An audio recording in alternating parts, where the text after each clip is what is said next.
Welcome to the Florence Foodies podcast, a place for the community to gather and share the stories, voices, and experiences that make Florence feel like home.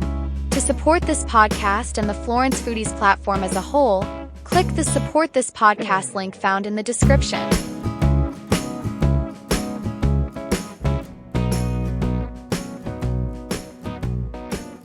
Why don't we start off, and this is always what we ask every guest, just a little bit of your background, your biography and your history and relationship to Florence County. Okay. My name is Mike Reichenbach. My wife, Sharice, and I, we moved to Florence almost 20 years ago when we bought what was Horn Ford down on Coit Street in downtown Florence. So we bought that dealership at the very beginning of the Great Recession. Had some real tough times, but we've now expanded into two dealerships in Florence, a Ford and a Volkswagen dealership, and then we have a Chevrolet store down in the Bluffton Hilton Head Market. We'll jump right into the stream. So I want to ask you kind of a broad, probably a loaded question. I've said this for many years to people. One thing about our community that I think is an asset, I think is a really good thing, is the diversity. So like from traveling to other places in the country, I haven't been to a lot of places that I could say demographically are built the way that we are. But I would imagine that diversity presents challenges. So just from your position and perspective, I wanted to ask you, how would you define the people of Florence? Who are we? Such a great question. And I almost look at it from two different lenses, maybe even more than two. From a business owner perspective, Florence and Florentines they're our workforce, they're our customer base, they're our vendors, they're the folks that allow our businesses to succeed. As the state senator for Florence County, the majority of Florence County, which I was elected in 2022 to represent us, Florence in the state Senate, they're my constituents. So I am the state senator for all of my constituents, about 120,000 of them. So I see them there from the standpoint of doesn't matter race or gender or religion. I'm there to serve all of them. Florence is unique because, and I should say Florentines are unique because you got quite a dispersion of folks. You've got folks who are the second, third, fourth generation Florentines who go way, way back. And you got folks that have moved here in the last 3 or 4 or 5 years. What I think is fascinating and beautiful about Florence is that if folks will lean in, people especially who move into Florence, if you'll lean in, Florence will adopt you. Florence will allow you to become part of their family. We weren't born and raised here. We've been here almost 2 decades. And even from the initial years of moving here, Sharice and I and our kids felt like Florence allowed us to become a member of the community as much as those folks who are 3 and 4 generation deep. So I think Florence is unique in that it doesn't matter what side of the tracks you're from or where you go to school or where you may work. Florence allows you to become part of the family. We're not perfect, but it is a type of community that says we will take care of our own. And so you made mention that, and obviously if somebody clicked on this, it'll be in the title, but your position as state senator, there's a big announcement recently, and we've got a big deadline March 30th, but then the 1st of June is going to be another big milestone. So what's coming up in regards to you in 2026? Yeah, 26 is a big year for us. It's I am the state senator for Florence County, but the attorney general for South Carolina, Alan Wilson, a few months ago tapped me to be his running mate in the governor's race. So I am his lieutenant governor candidate for the June 9th election in the Republican primary for lieutenant governor. So if we win, which we believe we will, I'll have the opportunity of representing not just Florence County or District 31, but the entire state of South Carolina and the executive branch of South Carolina. So just due to the nature of this podcast, though, let's drill down on the Florence side a little bit. And with that being a given, where do you see the state of Florence currently? We had Hannah Davis on a few weeks ago, and that was a great conversation about some of the history and some of the things that have gone on in regards to downtown. Where do you see us currently? And then, what do you see as the future of our area? Well, that's a great question.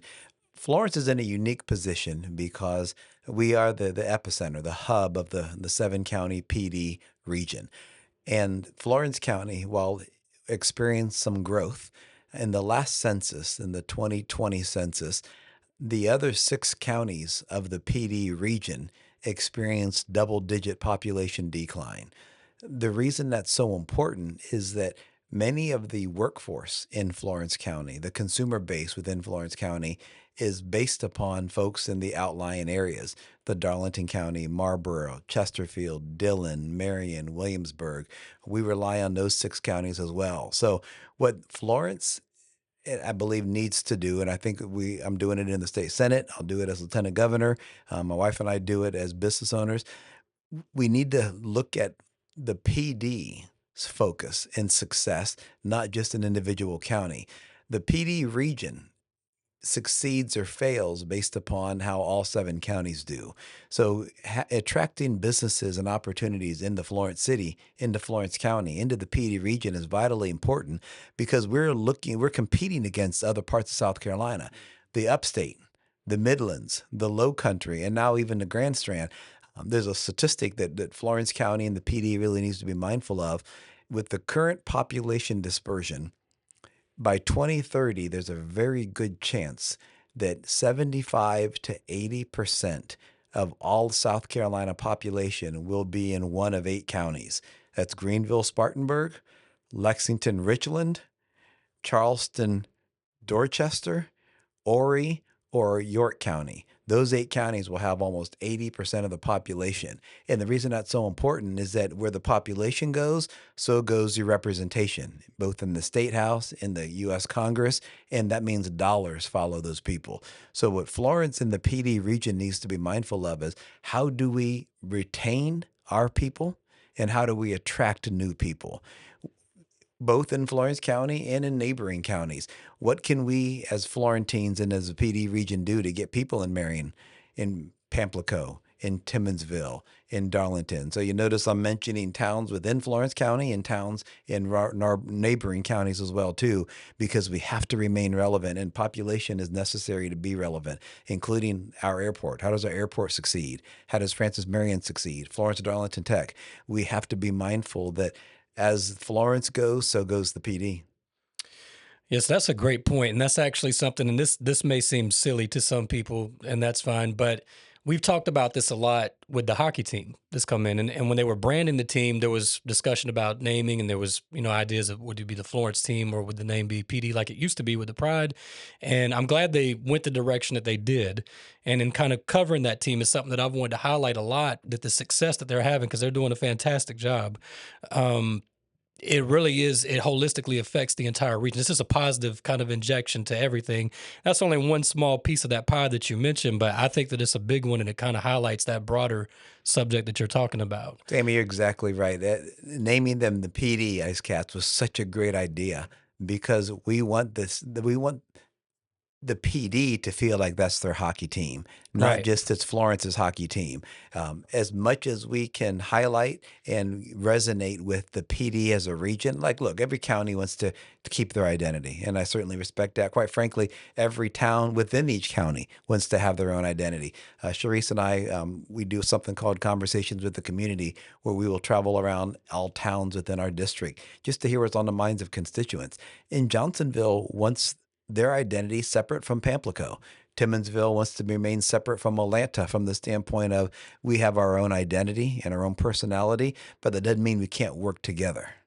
So we'll keep going further down the rabbit hole. So it seems like, and obviously I have a limited vantage point, as we all do, because we don't have a limited time on the earth, but what it seems like things are, I don't want to get too far ahead of myself because I'm kind of going to hit this on the back end, but it's just very volatile, the politics in general, the media, the whole deal. You obviously are no stranger to understanding that. And that's kind of what my question is.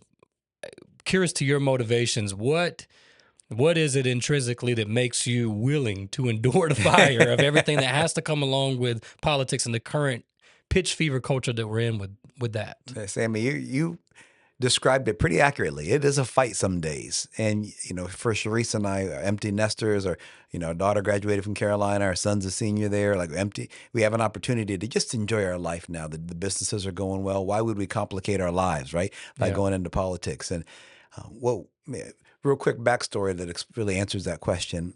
When I was born in 1971, my biological mother was 14, and she got pregnant by her 15-year-old boyfriend. And her 15-year-old boyfriend left, and her name was Beverly. I know her story because when I was 18, she ended up meeting me. She came and found me. But her mom gave her three choices: abort the baby, keep the baby, and if you keep the baby, you can't come home, or birth the baby and put him in foster care. And those were her three choices. And she gave me life. She gave me the chance by putting me in foster care. I eventually get adopted by just the best couple ever, Ed and Shirley Reichenbach. We pronounce it Reichenbach, but Sammy, anybody who ever spoke or learned German knows that it's phonetically Reichenbach.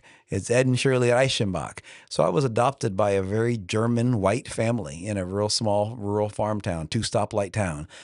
But they taught me that my origin story wasn't going to define my life. It would be my faith and my family and my work ethic and my discipline. That would define me.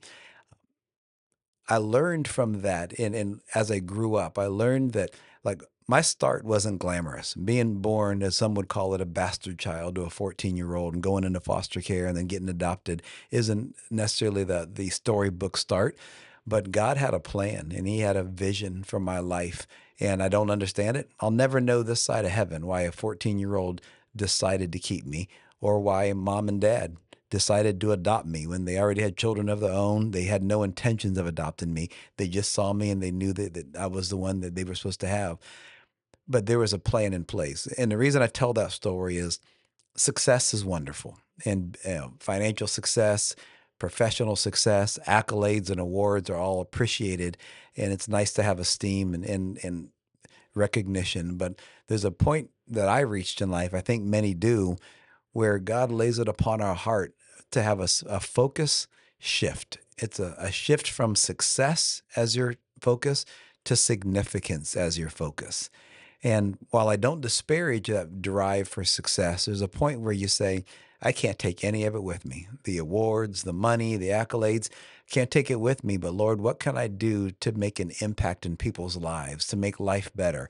What can I do that's going to be for your glory and for people's good, not just for my own edification? And again, I take nothing away from folks who are driven and ambitious. Sharice and I were for many years. That's how we got here. But I do believe it can be laid on our heart to say, okay, success is great, but how can I do more for others? And when the opportunity presented itself to realize that public policy, Sammy, really does have a role in people's lives, we decided to run for public office to say, all right, we don't need this, but we can do this for His glory and for people's good. So let's try to go ahead and let's throw our hat in the ring. And that's why we decided to run in politics. So, kind of riding the same wave, and we talked a little bit before we cut this on, but one thing that obviously a lot of Americans and people globally for that matter, whatever's going on in their nation, probably consider the current events a lot and the climate of the culture. So I, like a lot of people, think about things and I just try to analyze my own perspective. I think that's important. And right before I got married, we were doing premarital counseling with a lady named Diane Brown, who to say that she's a friend of the family would be a severe understatement. Yeah. And we know her too. We love Diane. And so I would try to pull. I could probably find this image. I can just go get it from her and take a picture of it. As a matter of fact, so I will put this on the screen for those that are watching on video. But it was an image, and it's like a portrait drawing, but it's just one image of two different women. One woman's very young, one woman's very old. And when you look at the image, and if I remember correctly, it worked out perfectly because I saw the old woman, my wife saw the young woman. And the point that she was trying to make was just to cast a vision for the future that when you're in marriage, there's going to be times where the two of you are in conflict or whatever you want to call it. And it's because you're seeing the same thing, but you see it from different vantage points. That's right. So speaking on the subject of abortion, and this is really more of a philosophical question, the way that I view it is, and this is probably one of the biggest challenges, or to me, the biggest hurdles. Like if we could somehow, and I don't expect you to have the answer to this. I'm just interested to hear your point of view on it. How do you get over this where you have two people on that subject that for the most part, you got rowdy people that just want to be rowdy. But I believe you genuinely have people that are passionate from a genuine place in terms of compassion and care for other human beings. Now they have a different target. There's a different focal point, but much like that illustration, you have two groups of people that are looking at the same the same image, but they see different portraits in it, and they're very passionate about it. How do you how do you how do you how do we reconcile that? Or I guess what I was saying, in your opinion, how important is it to at least understand that part? Yes, Sammy, that is one of the most insightful questions and one of the biggest dilemmas and challenges in the abortion conversation. Like, I'm a Republican, a conservative, uh, a Christian, and I believe life begins at conception. So I'm incredibly pro-life, policy-wise, as well as my own personal story, obviously, because I was only here because a 14-year-old who was scared to death gave me that chance when abortion would have been much cleaner and much easier for her at the time.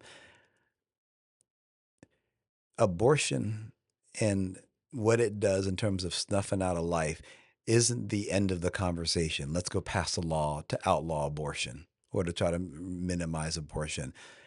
In the Senate, I chair what's called the Joint Committee on Children. There's 3 senators on it, 3 House of Representatives, and 3 gubernatorial appointments, and then the head of every state agency that deals with children. And we have a lot of legislation that comes before us. And I also chair the Senate Subcommittee on Child Welfare, so we see a lot of legislation involving children and families. What I espouse is that we do need to have the conversation about abortion ends a life. And let's talk about how to give that child life. But that doesn't happen by just legislation. Legislation doesn't change hearts. What I'm an advocate of is people of faith, true conservatives who want to come around and see children be born. You got to come around and support the mother, the biological mother, and when available and involved, the biological father. It's not just birthing the children. We got to then raise the children. And whether that be in the biological family, whether that be through the foster care system, whether that be with family members and kinship care, we have to have a bigger and broader conversation about how can we make adoption more affordable and more accessible to people, because it's expensive right now. How can we come around as true conservatives and true Christians? How can you come around and support these scared women who are often scared? How do you come around them and say, look, you're pregnant, it's unwanted by you right now. How can we help you feel that you're supported and that you're comforted? It is a challenging conversation because I don't think in most cases abortions are just done out of convenience. I think in most cases, the biological mother doesn't feel like they have a better option. So, how can the faith community and public policy work to show them there is a better option? You're not going to be shamed. You're not going to be ridiculed by carrying that baby and then giving that baby up for adoption. In fact, you're going to have people who come around you and support you and love on you and help you realize that you're doing the right thing by giving that baby life. It isn't easy because legislation doesn't change hearts, but supporting the biological mother as well as the adoptive parents, the foster care family when involved, is the second part of that conversation of don't go have an abortion. That's not where the conversation ends. That's a great point. We've had great organizations like Choice to Make locally, fantastic, and it's boots on the ground. You got to get involved in some capacity, even if it's with your wallet. So it's good to be passionate about things, but if we're on the sidelines, and I mean, kind of, what are you doing at that point? It's so easy to sit on the sidelines and be like, "Don't go have an abortion." I don't want to get my hands dirty or spend $1 or get involved at all. I don't want to know the details. Just don't go have that baby. Or don't go have an abortion, because but a lot of folks don't necessarily recognize that, Sammy, there's 3,300 children in foster care right now.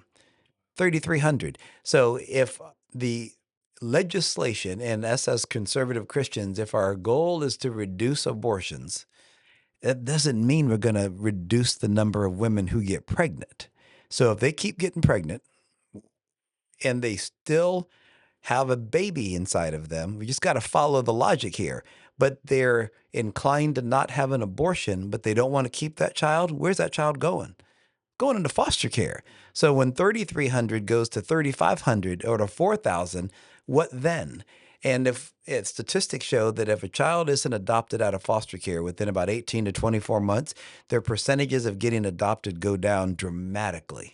So them staying in foster care for 3 or 4 years isn't a solution. It's a holistic conversation that we as the faith community and as both those in public office, as well as just lay people and regular citizens, need to have that conversation of pro-life is great, but then what? Things are so divisive now, and we've heard phrases like, how can two walk together unless they're in agreement? A house divided will not stand. And for me, just as a man, even beyond being a citizen, I'm a father. I've got a large family of about to be 6 children, and we Sammy, have well 6 on the done. way. Yeah, thank you. Wow. Doing our job. Yeah, you are. Full But quiver, my friend. yeah, Yeah. so these things concern me, though, naturally, and obviously I trust in the Lord and the future of welfare of my families and his decision making on the nation. But I'm just saying, from a practical standpoint, things are so divisive. And maybe I'm too much of an idealist, but is there a way that, just like we kind of highlighted that illustration earlier, that we can see past? Yes, we disagree. We disagree fundamentally on this subject and that subject, but is there a way?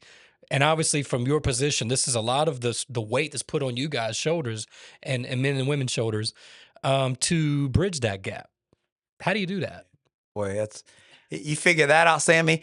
You'll go down in history as one of the greatest minds ever, because it's a challenging question.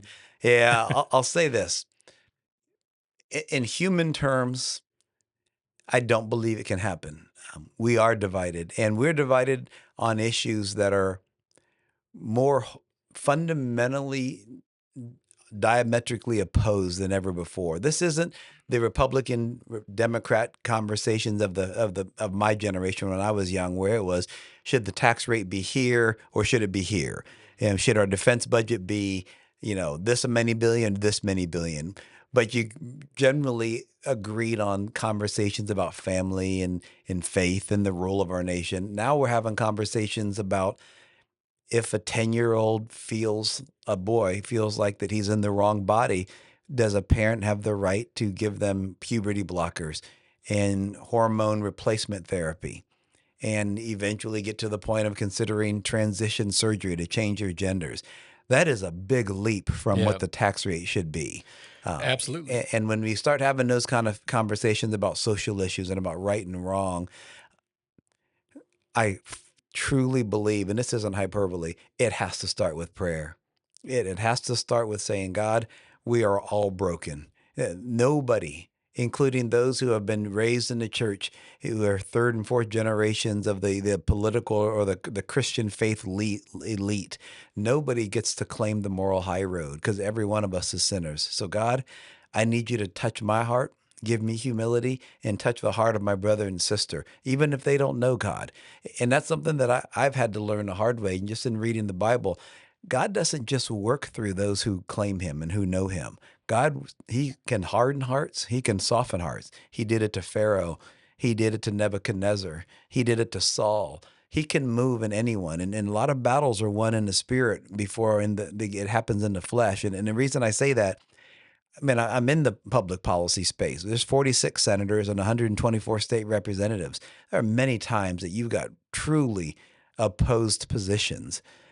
The best we can do is say, Lord, move. Your will be done, because I'm not going to convince them. I will never convince that most liberal leftist that it is not okay to tell your 12-year-old, you know what, you could be in the wrong body. Maybe you're a different gender. They really believe they are doing what's right for that child. And I know some of these legislators and some of these doctors, they believe it's the right thing to do because that person feels trapped. And oftentimes they'll lead to self-harm and it'll lead to suicide. And my heart breaks, Sammy, for anybody who has lost a loved one or lost a child because that child took their life because they felt bullied or they felt like they weren't recognized or that they were in the wrong body. That's tragic, life-changing.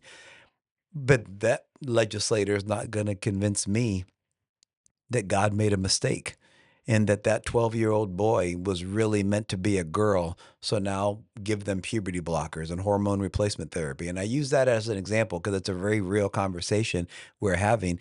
And it's an example of there's really no middle ground. You're either one side or you're the other. And we're not going to convince each other. So, God, we need you to move. Yeah. Yeah. Yeah. No, And I wish I had a better answer. No, But Sammy, there's no convincing the other person on that. So in terms of public policy and what we can do, it's just going to come down to numbers. Who has enough votes? And that's why elections are so important. People have to pay attention and be engaged because it comes down to numbers. If the radical left who says, man, if they want to change their gender, let them. If they have more votes, then that'll become the law of the land. On our side, as a conservative Christian, my position is we need to come around them. We need to support them. We need to provide counseling and therapy, and let's work with the family. We don't want to shame them. I don't want ill will for anyone. I don't want harm or hate to go to anybody. But that doesn't mean you allow a 10 or 12 or 15-year-old to go out and just change their gender because they feel like they're in the wrong body. So how do we bridge that gap? And it's going to start with faith and prayer, but then it's got to go to conversations and compassion and love and saying, look, I don't wish you any ill will, but this isn't right to go down this road. But I made a statement yesterday, and I don't remember what the context was. I was sitting there trying to think. I couldn't remember. But it was in regards to AI. And I made a comment, and I was like, guys, you're going to, I was talking to my sons. We were on the way to basketball practice. And I was like, you guys are going to have to know how to hear the voice of the Lord for yourself. That's right. It is going to be critical because we're in uncharted territory. And obviously the subject that you just mentioned is extremely polarizing. And 20 years ago, to not be offensive to anybody, just from that standpoint, think about it this way, how crazy that subject would have been to the masses. Would have been unheard to of, people Sammy. on all sides unheard of any of. conversation. The left or the right. We're not Exactly. having this conversation. Yeah. Yeah, it would have been a wild scene. And Right. so yet we find ourselves here, and that's just one piece of this cake. I mean, when you look at the AI technology, the things that are happening that are available to the public right now, stuff that's available to everybody with your cell phone, it's kind of crazy. And so I told them that. I said, and I think that at the end of the day, obviously from my position, that is the only answer. It's just, Lord, help us. Like that's probably probably one of my most popular prayers in my life but I don't know what else there is to say. I mean, yeah, we want to make good decisions and try to be, going about things with the most wisdom that we know to do.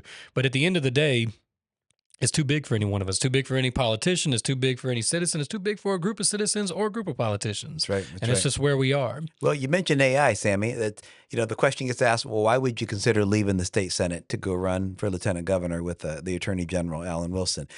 And it's an AI-related answer to that.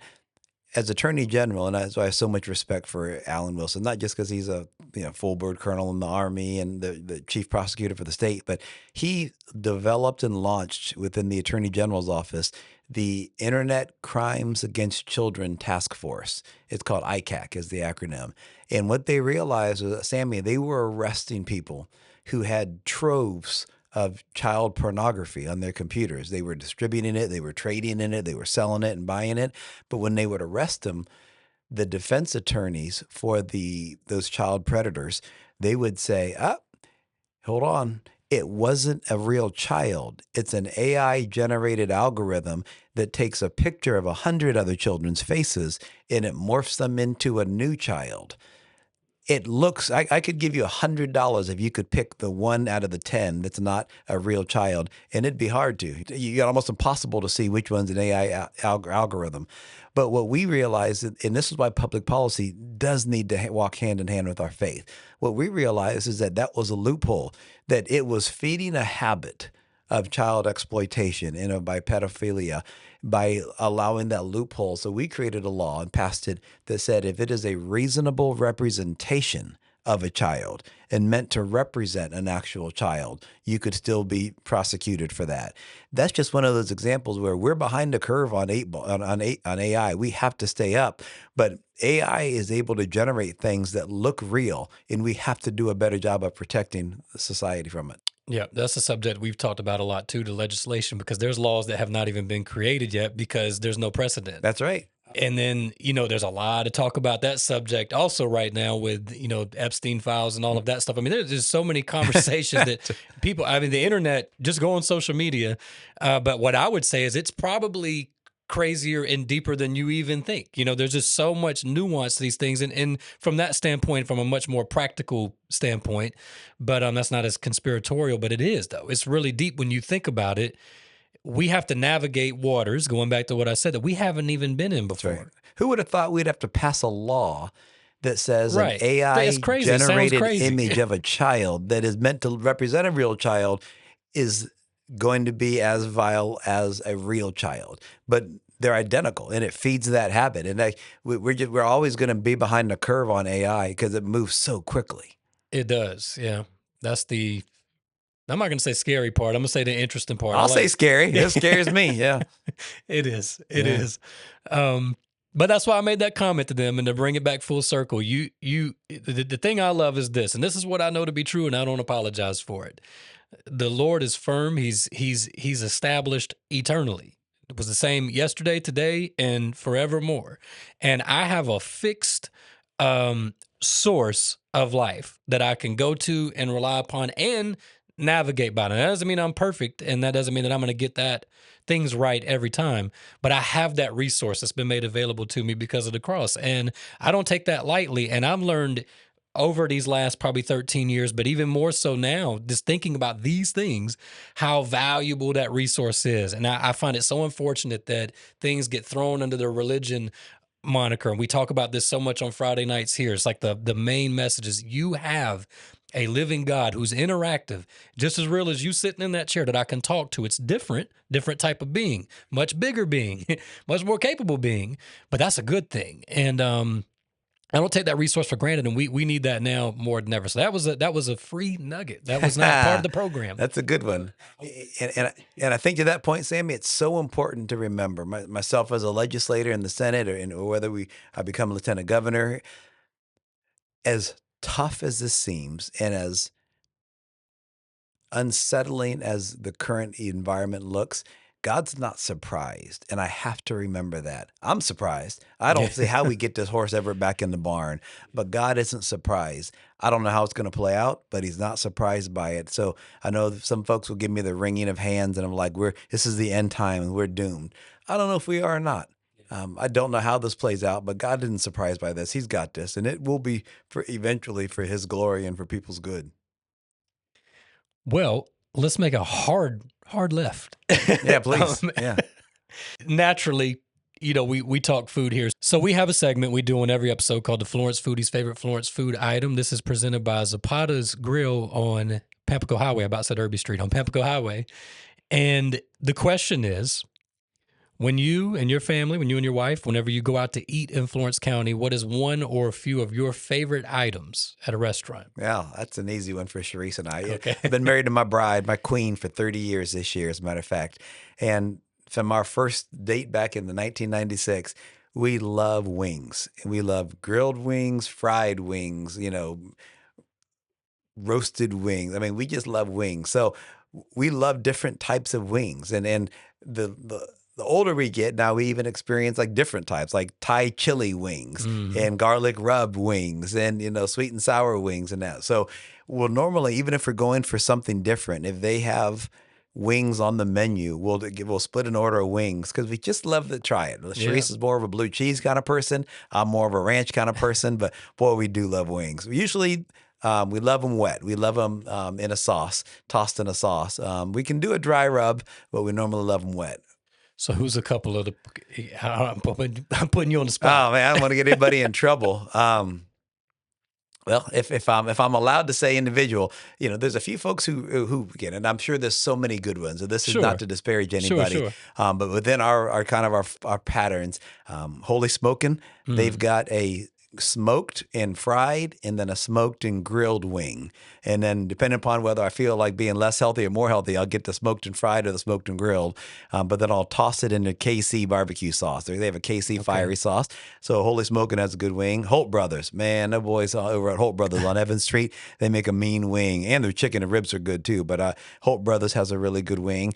There'll be times when we try to go not the wet. We'll go to Redbone Alley. They've got a wood smoked wing. Yes. And it's wood smoked. But I tell Sharice and we tell them to do extra crispy. So extra crispy on the wood smoked wings like there, because I like the Red Bones wood smoked wing. East Coast wings on Celebration, they'll do a good wing. Oh my goodness, Baja Joe's. Yeah. Don't get me started, man. There's a bunch of them. I know my wings. Baja Joe, they got that Thai chili wing at Baja Joe's. So again, I apologize if I forgot anybody. I got named 5 of them there real quick, but I love a good wing. I know I put you on the spot. Yeah, I love a good wing. And just Redbone, you guys, JJ Brandon, the Jamaican jerk wings, they don't do them often. It's usually a special. It's the same wood smoke wing, but they do the jerk. Really? They've done it forever, but it's usually a special. I've never got the Jamaican jerk.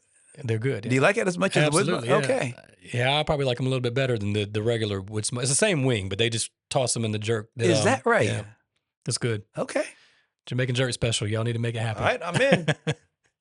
All right. Senator, I appreciate your time. I know you're extremely busy, so thank you for taking the time to come do this. It is an absolute pleasure. I try not to miss any invitation from Florence County.